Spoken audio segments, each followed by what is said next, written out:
नमस्कार। आज बात करेंगे प्रभाष जोशी के एक बहुत ही दमदार निबंध अपना मालवा की। ये निबंध सिर्फ मालवा की कहानी नहीं है, बल्कि हमारी आज की दुनिया को एक आईना दिखाता है।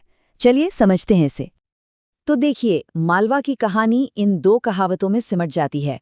पहले कहते थे, मालव धरती गहन गंभीर, डग डग रोटी पग पग नीर। मतलब हर कदम पर खाना और पानी, इतनी समृद्धि। और आज हाल ये है कि वही पग पग नीर वाला मालवा सूखा हो गया है। आखिर इतना बड़ा बदलाव आया कैसे? तो कहानी शुरू होती है लेखक की एक यात्रा से। वो मॉनसून के मौसम में मालवा पहुंचते हैं और देखते क्या है, चारों तरफ पानी ही पानी, नदियां उफान पर। बिल्कुल वैसा ही नजारा जैसा पुराने जमाने में हुआ करता होगा। पहली नजर में तो लगता है कि अरे सब कुछ तो ठीक ठाक है। लेकिन यहीं पर एक बहुत बड़ी विडंबना छिपी है। लेखक नोटिस करते हैं कि अब वहां के लोग सामान्य बारिश को भी बहुत ज्यादा बारिश मानने लगे हैं।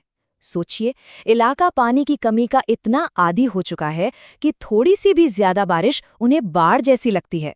इसका सीधा सा मतलब ये है कि धरती की जो पानी को सोखने और सहेज कर रखने की ताकत थी, वो अब खत्म हो चुकी है। तो सवाल ये उठता है कि मालवा इस हाल में पहुंचा कैसे। इसका जवाब जानने के लिए हमें थोड़ा पीछे जाना होगा, इतिहास में। देखना होगा कि ये क्षेत्र पहले अपने पानी को कैसे संभालता था। और ये वाकई कमाल का है। सदियों पहले मालवा के जो राजा महाराजा थे, विक्रमादित्य, राजा भोज, मुंज, ये लोग जमीन की जरूरतों को बखूबी समझते थे। उन्होंने पानी को बचाने के लिए एक जबरदस्त सिस्टम बनाया था। बड़े बड़े तालाब खुदवाए, शानदार बावड़ियां बनवाईं, ताकि मानसून का एक एक कतरा पानी सहेजा जा सके। और इसका नतीजा, जमीन के नीचे पानी का लेवल यानी भूजल साल भर ऊपर रहता था। और ये सिस्टम कितना कामयाब था, इसका अंदाजा इस बात से लगाइए। प्रभाष जोशी लिखते हैं कि 1899 में जब भयानक अकाल पड़ा, तब भी मालवा के लोग न तो प्यास से मरे, ना ही भूख से। क्यों? क्योंकि उनके पास पानी जमा था। उस जमाने के हिसाब से ये कितनी बड़ी बात रही होगी, जरा सोचिए। तो फिर गड़बड़ कहाँ हुई? एक इतना आत्मनिर्भर इलाका अपनी सबसे कीमती विरासत, अपने पानी को कैसे खो बैठा?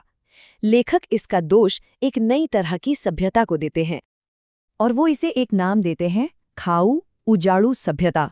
मतलब एक ऐसी सिविलाइजेशन जो सिर्फ खाना और उजाड़ना जानती है। ये विकास का वो इंडस्ट्रियल मॉडल है जो यूरोप और अमेरिका से आया, जो कुदरत से सिर्फ लेना जानता है, उसे कुछ लौटाना नहीं। बस इस्तेमाल करो और बर्बाद कर दो। और यहीं पर सोच का पूरा फर्क साफ दिखता है। देखिए, पहले क्या था? पानी को सहेजना, उसे वापस धरती को लौटाना। और आज के दौर में तालाबों को अनदेखा कर दिया गया, वो मिट्टी से भर गए। और जमीन के नीचे का पानी, उसे इतना ज्यादा निकाला गया, इतना ज्यादा कि वो आज खत्म होने की कगार पर है। इस नई खाऊ उजाड़ू सोच का सबसे बुरा असर पड़ा है मालवा की जान, यानी वहां की नदियों पर।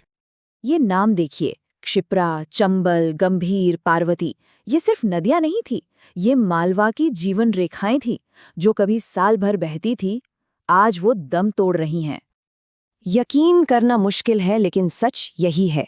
जिन नदियों के बारे में कहा जाता है कि उन्हें पार करने के लिए हाथ ही लगते थे, वो आज गंदे नालों में बदल चुकी हैं। साल के ज्यादातर महीने वो शहरों की गंदगी ढोती हैं। बस मॉनसून में कुछ वक्त के लिए उन्हें अपना पुराना रूप वापस मिलता है। अब लेखक मालवा की इस कहानी को एक बड़े कैनवस पर ले जाते हैं। वो बताते हैं कि ये सिर्फ मालवा की मुसीबत नहीं है, ये असल में एक ग्लोबल क्राइसिस, एक वैश्विक संकट का छोटा सा हिस्सा है। एक ऐसी मुसीबत जिसकी आहट आज पूरी दुनिया सुन रही है। और इस पूरे वैश्विक संकट की जड़ में क्या है? ये नंबर। धरती का औसत तापमान 3 डिग्री सेल्सियस तक बढ़ गया है, और ये हुआ है कार्बन एमिशंस की वजह से। ये 3 डिग्री सुनने में भले ही छोटा लगे, लेकिन इसने हमारे मौसम का पूरा सिस्टम हिलाकर रख दिया है। तो ये कार्बन उत्सर्जन, ये गर्मी बढ़ाने वाली गैसें आ कहाँ से रही हैं? निबंध साफ साफ इशारा करता है कि ऐतिहासिक रूप से इसके लिए सबसे ज्यादा जिम्मेदार अमेरिका और यूरोप जैसे विकसित देश हैं, जिनकी पूरी जीवन शैली और इंडस्ट्री ही प्रकृति को निचोड़ने पर टिकी है। और इसका असर अब हर तरफ दिख रहा है। समंदर गर्म हो रहे हैं, पहाड़ों की बर्फ पिघल रही है, मौसम का कोई ठिकाना नहीं रहा। कभी लद्दाख में बेमौसम बारिश हो जाती है, तो कभी बाड़मेर जैसे रेगिस्तानी इलाके में बाढ़ आ जाती है। यूरोप और अमेरिका खुद भी भयानक गर्मी झेल रहे हैं। मतलब हमारा पूरा प्लैनेट, उसका संतुलन बिगड़ चुका है।